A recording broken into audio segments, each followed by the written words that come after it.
It's Sue Stockdale, and welcome to the Access to Inspiration podcast, the show where you can gain inspiration from people who may be unlike you. We hope their stories and insights enable you to transcend your day-to-day challenges and reflect on what you are capable of achieving.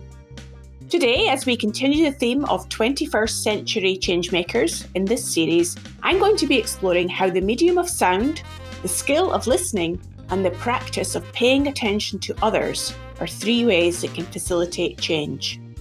My guest to talk about this is Rob Lawrence, a podcast producer, coach, and host of the Inspirational Creatives podcast, where he has interviewed over 120 creative entrepreneurs, artists, and producers on how to create a successful living doing what you love.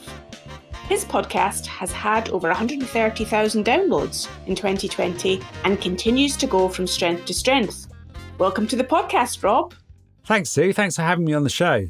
Now, I know that you describe yourself as a podcast producer, a coach, and a mentor, and we met initially because of working on podcasts together. I guess I'm curious to know, first of all, which one for you is most important? I love podcasting, as you well know. I love coaching, and I love the idea of being a mentor as well, because I myself have coaches and mentors. And to feel that I am also that person to somebody else is a position of privilege, I feel, but also something that I've aspired to be, not consciously necessarily, but somebody who can support other people to reach their own dreams and goals. That's something I've always aspired to be. But I like the podcaster label too. I think at some point in my childhood growing up, I always wanted to be a broadcaster of sorts. So to be able to wear that badge with professional pride is an achievement of sorts. And what is it about the medium of sound that particularly appeals to you, Rob? It's a hard question to answer for me because it's an emotive relationship that I have, if not a spiritual relationship that I have with sound. For whatever reason, it's the medium, I suppose, that moves me most. My earliest recollections, and curiously, I can remember way back to the point of being about 2.5. And the reason I can remember it was around about the age of 2.5 is because before the age of 3, we moved house. And I have a strong recollection of sonic experiences, if you like, in the house where I was at that very young age. To give you some examples, I remember my father playing the piano. I remember wearing his headphones just like the ones I'm wearing now and listening to his records. And I still, to this day, remember the sound, the look and the feel of the actual amplifier and moving the various levers and controls and changing the sound.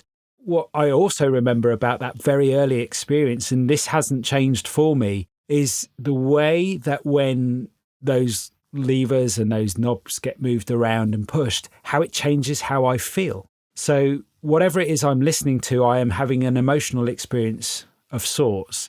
And as that sound varies, my emotional experience varies too. And what I can say is I don't feel the same depth of experience with visual stimulation necessarily. It's fascinating to get a sense of that because I can already hear in my mind or see in my mind the connection between the emotional sense of podcasting and also coaching and mentoring. So it seems that that could be at the heart of all of those things as I'm listening to you, Rob. I also know that perhaps in your career from school onwards, you weren't necessarily going down that route. Tell us about when you did leave school and how did your career take you to getting into podcasting and really being able to indulge in that love of the connection, the emotional connection that work gives you? Yeah, that's a really interesting question, Sue, because I think as I was listening to you ask that question, the way you asked that question just there, you reminded me the way that experience is playing out in my mind is a bit like a pinball in a pinball machine and bouncing around a little bit. And I know listening to your podcast that actually to some degree, maybe my life experience, that journey you're describing there mirrors somewhat the experience of other guests that you've had on the show, which is, I think if you had asked me at an early age, around about the age of 8, I'm saying, I would have probably had more of an idea then about what I was going to do than I did in the following years. If I'm frankly honest with you, I think that as I went through the education system and I listened to those that I respected, my teachers, my parents, my friends' parents even, and those whose opinions I valued, I think I actually became more and more confused about what it was that I wanted to do, or perhaps more accurately, what my possibilities were. I remember hearing quite a lot, and maybe this is somewhat amplified now in my mind in hindsight, I don't know. But I remember hearing, well, you might want to think about a safer career, or you might want to think about a career in this or in that. And one of the things I was very lucky with growing up is I was always quite good with technology and computers. And I know that was recognised by people overseeing my development. So my teachers, my parents again. And I was strongly encouraged to go down that path. And perhaps no surprise, I mean, if we look at how important computers are in our day and age now, I think if you've got a skill that leans towards that, then it's a very valuable skill and you can earn good money and a good lifestyle off the back of that. And sure enough, I think that's more or less what happened for me. I went down that path, leaving school. I didn't go to university. I have been since and got a degree in audio education. But that was more from a place of enjoyment, actually, rather than necessarily a strategic career move. But I ended up in IT and had a very successful career, I would say. I worked with some amazing people and some amazing brands. And actually nowadays, I look back on those 15 years in that corporate world and actually I realised how much valuable experience I got in leadership roles, but also how much I learned about technology itself and the interaction it has with humans, but also at a higher level, service management and service levels and stuff like that, which is really important to me running my own businesses today. So there was lots of valuable experience gained then. And so by the time I was 30, I was already quite a way up the ladder. There was always this kind of niggling that was going on in the background that this isn't it. There's something more to all of this. And that used to frustrate me. And as time went on and as I went further up the career ladder, that niggling became more niggling. I got to the point where it was almost too painful, actually. I was just like, I've got to kind of scratch this itch and learn more or find out there's something more. There's a calling here that I need to follow. But the scary thing was I didn't know which way to go and quite how to take it from that point forward, particularly when I recognised I was in a role, in a job with an organisation that so many people would have given their right arm for. I'm wondering whether that niggle, as you describe it, Rob, was back to this point about emotions that we were mentioning earlier. My sense as I'm listening to you talk is I'm wondering whether you found a way to find your own voice and to connect in with those emotions. It's a great spot, Sue, because I think knowing what I know now as a coach and a mentor, I think that was one of the challenges I was experiencing at that time. I didn't know what my own voice was. And again, going back to that 8-year-old, I think that 8-year-old would have had a much more confident and louder voice at that time than the one that did at 28, for example, because I think the 28-year-old in me was somewhat confused, didn't know who his voice was, didn't know what he wanted to say or how to say it. Here's the interesting thing for me about coaching is that I hadn't by that point discovered coaching necessarily. And I was trying to express myself to people. And it's not that I wasn't necessarily being heard. I think people were genuinely trying to help and trying to listen. But I may have not been being asked the right questions, which again, it says a lot about why I feel coaching is so important in the world today.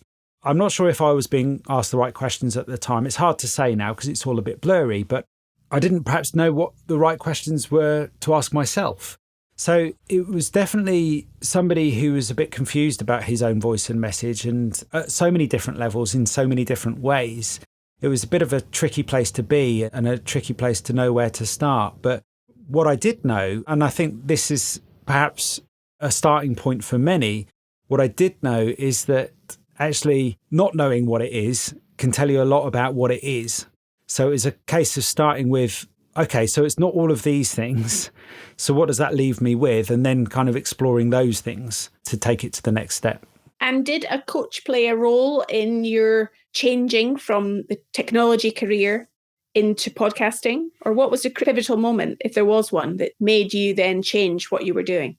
There absolutely was a pivotal moment, and it's perhaps no coincidence that it involved a coach of sorts. So I was at what I would say a high point in my technology IT career. And by this point, I'd moved to Australia, and I kind of gone to Australia partly to find out who I was and to explore myself, but curiously found myself behind a computer with Microsoft Office in front of me, thinking, hang on a minute, I'm on the other side of the world, but I am now back exactly where I was, but some 12,000 miles away. And I couldn't understand how I'd manifested this somehow. But curiously, I happened to be over in Sydney with some family and friends. And I was walking along, I think it was Bondi Beach or somewhere like that. And I was chatting to this chap called Steve, and he'd had a previous career in the city in London in finance. He'd done very well for himself, given that all up, and moved to Australia with his family to explore being a rowing coach. So that's how I knew he was a coach. I don't think I made the link at the time, but in hindsight, it's an easy link now to make. And what was really interesting to me was within a time that it took to walk from one end of the beach to the other, in my mind, he asked me 3 or 4 questions, which completely changed my perspective on everything I did and how my life was at the time. And I can't even remember what those questions were, but I can remember how I felt. It was a huge turning point.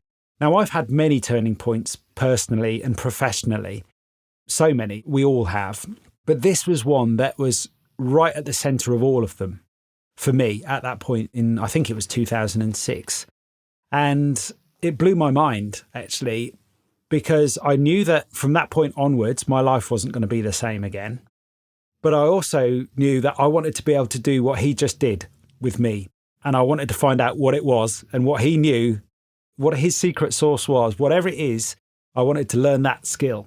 Because I couldn't believe how, in a short conversation, how much my life could, or my perspective, my view of my whole life could change so profoundly and so quickly. So that was the turning point for me. So, and without doubt in my mind, that was the beginning of what I do now and the transition from that corporate career in technology to this life I now lead as a coach, mentor, and podcaster.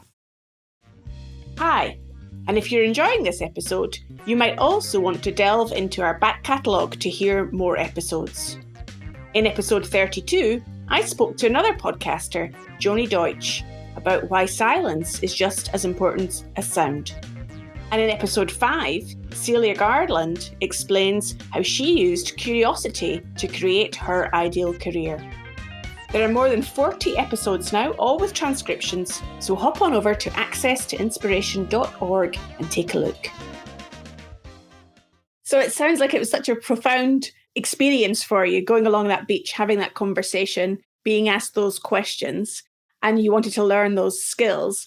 I'm wondering now, in the work that you then do, are you able to in some way recreate that experience for others through helping them to create impactful podcasts, or through asking them the right questions? It really changes their view of the world.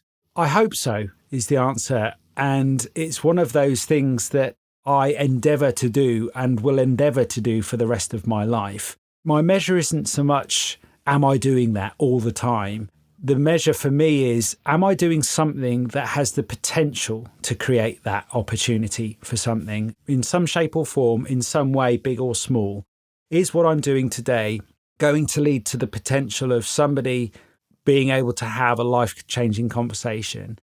And the way I measure or make decisions around the work that I do on a daily basis is a very conscious effort. It's quite strategic in the sense that with the podcasts, they are all meaningful conversations in some shape or form that either teach or support people with personal and professional life decisions or their own personal or professional life development.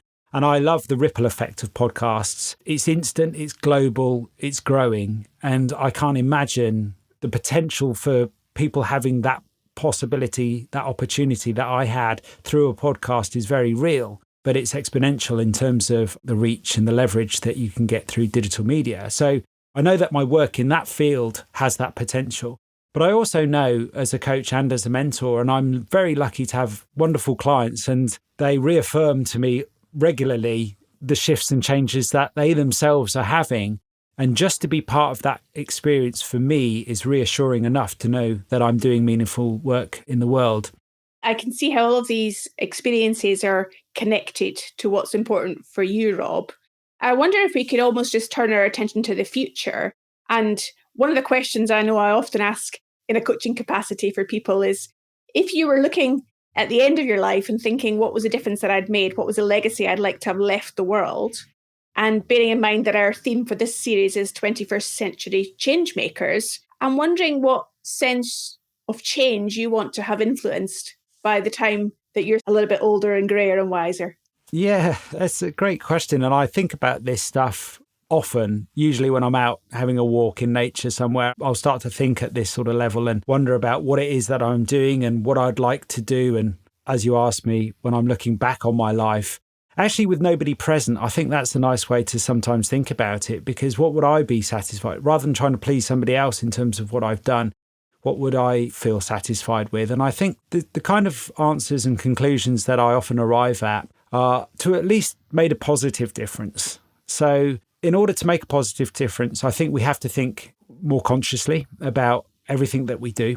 So I try to think on a daily basis more consciously about what it is that I'm doing and the impact that I'm having on the world, with everyday type decisions in terms of what I eat, what I buy, who I work with, how I work with them, and the balance of all of those things too. So that's one of the things. And it's quite a broad measure, I suppose. There are more tangible measures that I can consider as well, such as the podcast. That was definitely, from the beginning, for me, a legacy piece.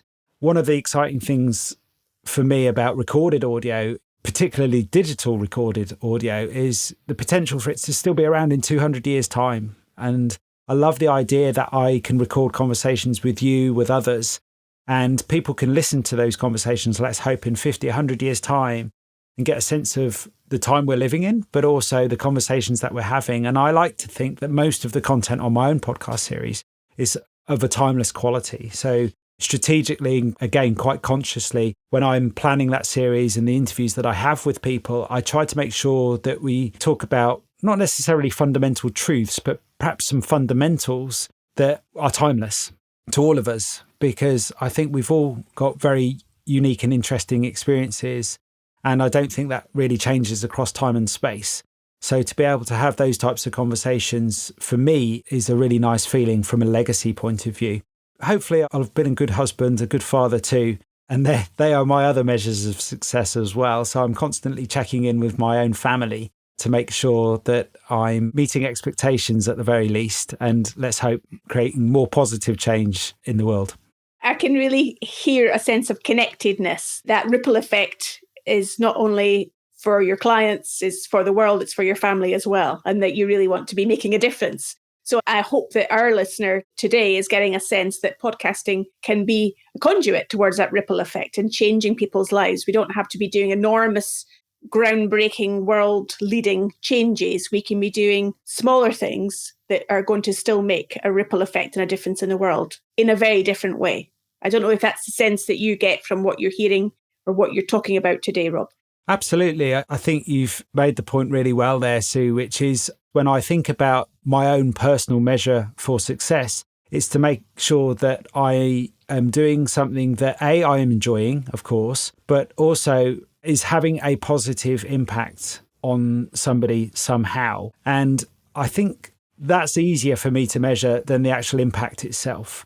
I think it's a much more tangible thing. Is the next hour that I'm going to spend with this person something that has the potential to lead towards positive change? If the answer is yes, that's the only measure I need on a day-to-day basis to keep going, regardless of what that maybe larger contribution could be.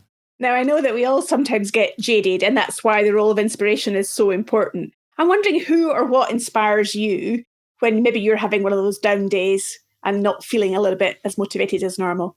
I love inspiration, and the more I've studied it, and it's perhaps no coincidence that the podcast I have is Inspirational Creatives, inspiration fascinates me. I mean, it means different things to different people, but perhaps to my earlier point, and maybe that 2.5-year-old Rob, what he didn't realize at the time is that he was being inspired. And I think to me, to be inspired means to be moved. Perhaps a little bit more than that, it means to be moved positively towards wanting to create something. And for me, that's positive change. But to your question there, Sue, about what inspires me, the more I've studied inspiration, the more I've realized how abundant it is and how I find it everywhere. It blows my mind, actually. There are sources of inspiration in the tiniest of things, in the biggest of things. Sometimes it could be something you read or a piece of art. Often it's a podcast I'm listening to, but sometimes it's just a simple gesture or just watching one of my two boys play and something that they're doing. It helps me to see things in new ways all the time. But it also moves me in a way that I want to perhaps go and try something. It might be frivolous and fun, or it might be, actually, that's a good idea. I wonder if I mix that idea with this idea and maybe I share that with this person and maybe even on a podcast, a conversation around that, where that could lead to. And it's that sense of curiosity, I think, that drives me and many of those that I work with. As I'm listening to you, Rob, I'm thinking you must listen to an awful lot of podcasts. And if there's little nuggets that you take from them, if they provide some inspiration for you, I'm wondering if you can describe to us how you're listening. What are you listening for? So if somebody's listening to this podcast and they're looking for inspiration, is it a secret sauce to how one listens? Is there a secret sauce to how one listens? I think we can all become better listeners. That's something I believe. I believe one of the exciting things about experience in life is the fact that we all listen differently. We've all got very unique life experiences, and those life experiences shape the way that we listen. And I think that presents us with some uniquely valuable opportunities when it comes to conversation, be it a recorded one on a podcast or a live one today.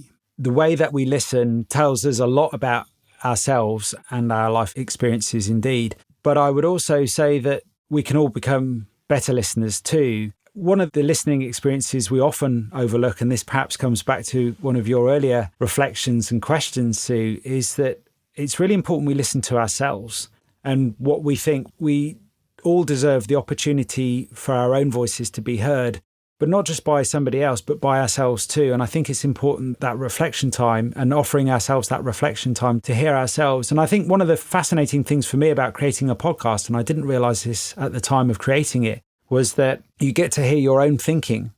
So when I listen back to a podcast interview, just as I will with this one, I will now be listening back to this, which is a bit meta, but I'll be listening back to this, hearing my own voice and expression, and I'll be reflecting on that and asking how true that is for me and what's changed since the last time I had a conversation like this. So I think we all deserve that opportunity to be heard, but we also deserve the opportunity to create opportunities for others to be heard, and through that conversation for us to explore who we are uniquely as individuals, as well as hopefully helping others to allow them the space and opportunity for their true voices to be heard. And through that process, let's hope, them being able to realise their own full potential. Wow, I can just hear as you're talking the importance of sound and listening to the whole experience and to you as a person, Rob. Yeah, I think when I became a coach, one of the things that I realised quite early on, which fascinated me, is that because of my relationship to sound and audio and how it affects me emotionally, a talent I didn't realise I had that somebody else pointed out to me, perhaps unsurprisingly, was that I have a sensitivity to people's intonation and the way they say things, the pace, the pitch. And I found that to be a very useful tool as a coach. So when I'm coaching, I can kind of pick pieces out for people. It sounds like a detailed analysis. It's not like that at all. It's more of a hunch, an intuition, if you like. And it seems to be remarkably accurate to the point where it fascinates me even. It gives me an opportunity to support others, perhaps in a slightly unique way, because I can challenge some of their thinking and what they're saying in a way that they wouldn't ordinarily have the opportunity to do in an everyday conversation. So I see your point there. We all have, to some degree, that ability. It's about paying attention one level, but another level, just zoning in a little bit more to not so much what somebody is saying, but also how they're saying it. And it can be quite a powerful conversation to have with somebody and to qualify what it is that they're actually saying and saying, is that really what's going on for you? Or just listening to the end of what they're saying and then asking them, is there anything else you want to add to that? Or it's those types of questions. I think if we really zone into what people are saying, they often give us clues as to what's really going on for them. And I think we all have the power. We don't have to be coaches to do this. We all have the power to check in a little bit more with each other, just to learn a little bit more. Well, I think you have given us some secret sauce there, Rob. You've given us perhaps a new way to listen to podcasts. Maybe the listener can pick up by the intonation of the guest something more behind what they're actually saying that can lead us to get more insight into that person. Yeah, absolutely. I think one of the things that really excites me when I listen to podcasts, indeed any conversation, is when you get somebody speaking about something that they enjoy, something that they're enthusiastic about. You can't substitute that. So in any conversation that you are having, look for those. Look for where the pace picks up, the energy picks up in the voice, and then keep probing there, because I think that can be some really exciting territory to explore sometimes. And I love, particularly when I listen to your podcasts, Sue, when you're interviewing guests, what they reveal in terms of their own energy and enthusiasm. Brilliant. I hope that our listener today has picked up your energy and enthusiasm for making change, for creating that ripple effect in the world, and for creating and helping others to create memorable and inspirational podcasts. So it's been fantastic to talk to you today, Rob. Thank you for your time. If people want to find out more about you and the work that you do, how might they connect with you? There's a couple of places, and I'd love to hear from anybody interested in this conversation. I've got my own website, which is roblawrence.co. There's also the podcast, inspirationalcreatives.com.